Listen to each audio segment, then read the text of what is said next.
Look at this beautiful loaf of whole wheat sourdough sandwich bread. Isn't it beautiful? In this video, I'll show you how to make it. I always begin by weighing my salt first, because when you're weighing your ingredients, it's easier to correct a mistake when you add them in ascending order. Then I add the sugar, which functions as a type of dough conditioner, softening the crumb as well as the harsh taste whole wheat flour tends to have. And speaking of the flour, it goes on top. I give the dry ingredients a good mixing, which aside from combining them, will also bring oxygen into the mixture, which in turn will give me a better fermentation. Now I'll make a neat well in the dry ingredients and pour my warm milk into it. On top of the milk goes the sourdough starter, which was refreshed the day before and was being kept in the fridge up to now. If you don't have sourdough starter and still want to make this bread, at the end of this video I'll show you how you can do it with regular yeast. I'm dissolving the starter in the milk first by using my clean hand, but you can use any tool you feel comfortable using. See the bubbles? That's carbon dioxide being released by the wild yeasts present in the starter.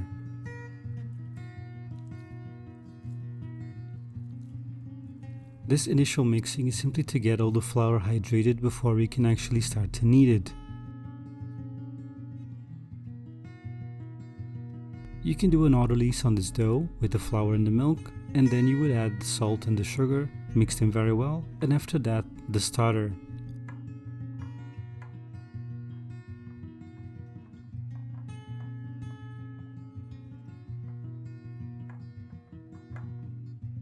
I'm taking the dough onto the counter, but I won't add any flour on it, which is one of the biggest mistakes people make when eating bread. The dough is quite sticky at this stage, but the stickiness will eventually go away after we develop the gluten in the flour. For the initial mixing, I'm using a slap and roll technique, which is similar to the slap and fold, but not quite the same. I'm slapping the dough on the counter and then rolling it onto itself with my other hand. If you don't want to knead this by hand, you can use a stand mixer for sure, and the procedure will be the same. We need to develop some gluten before we add the butter, because otherwise this bread wouldn't rise as much or be as soft. Now I'm adding room temperature butter to the dough, and I'm going to incorporate it first by cutting the dough with my bench scraper, and then by squeezing the dough back together again. Cutting the dough is necessary because gluten forms linear bonds, and we need to break them up before making additions, otherwise it would take too long for the dough to come together. The dough will remain sticky for a while, but that's normal. And after that, I'm kneading the dough as I did before. As the kneading goes on, the dough will develop some strength and will feel like an actual ball on your hands, as well as start to release from the surface and your fingers. That's because the gluten network is stronger now, and it's pulling all loose strands towards itself.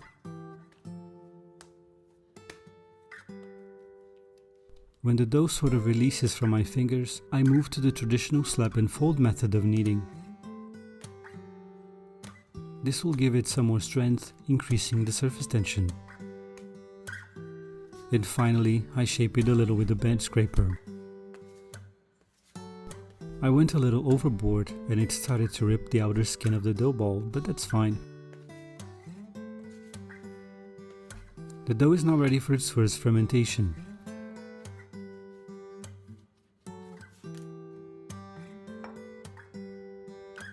I'm adding some olive oil into a bowl and taking the opportunity to increase the surface tension of the dough ball a little more. The dough is covered with cling film and placed into the oven with the light on, and it will stay there until it doubles in size.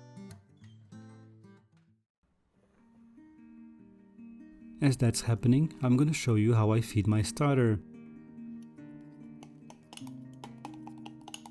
I find that the best tool to use for this is a butter knife.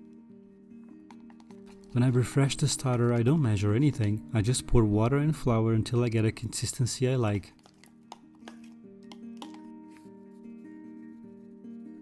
Which is not too runny. And then it's back to the fridge. My dough had doubled in size after 4 hours, but that will depend on your weather and the health of your starter. Mine is about 1.5 years old and really healthy. After taking the dough out of the bowl, now I'll use some flour. Deflate the dough and give it a rectangular shape, degassing it completely.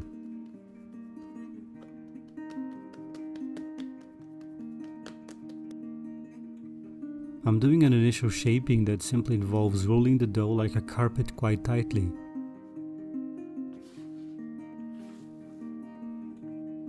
Tucking the ends in. Now it rests while I butter the pan and while I break the bread in.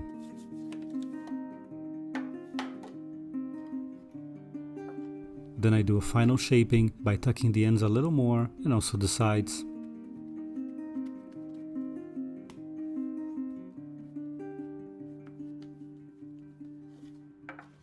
Place the dough in the pan and press it down firmly. This will ensure that the dough has an even rise and don't end up taller in the middle than in the sides.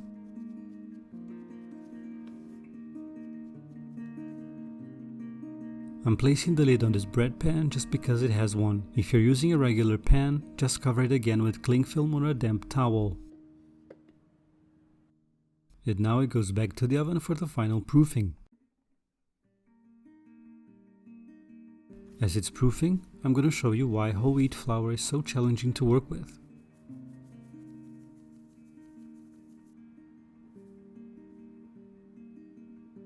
The pile of brown bits is mostly made out of bran and chaff, and that needs hydration too, aside from the fact that these bits make it harder for gluten to develop properly. The pile of finer flour is not the same as all-purpose or bread flour, because as you can see, there are some particles from the wheat berry, but it's much finer than it was before.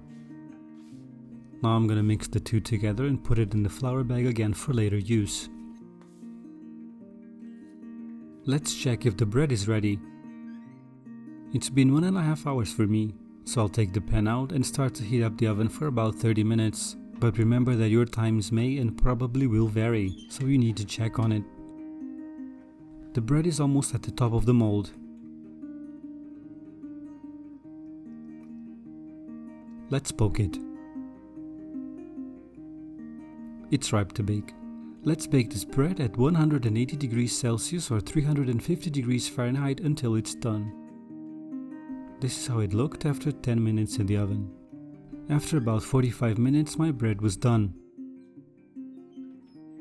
I'll allow it to cool on the rack for 5 minutes before taking it out of its temporary metal home. Let's shake the pan to release. And now it must cool down completely before cutting.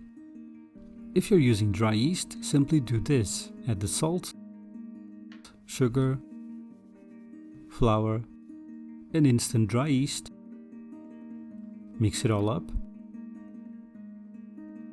Now goes the milk. And from now on, everything is the same in terms of procedure, but the fermentation times will be shorter.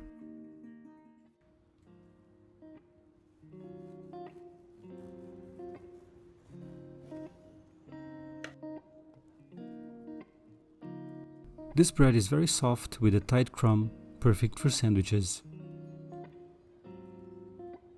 In the description of this video you will find all the ingredients as well as the measurements and written procedure. But anyway, that's all for now. Thanks for watching. I'll see you in the next video. Bye.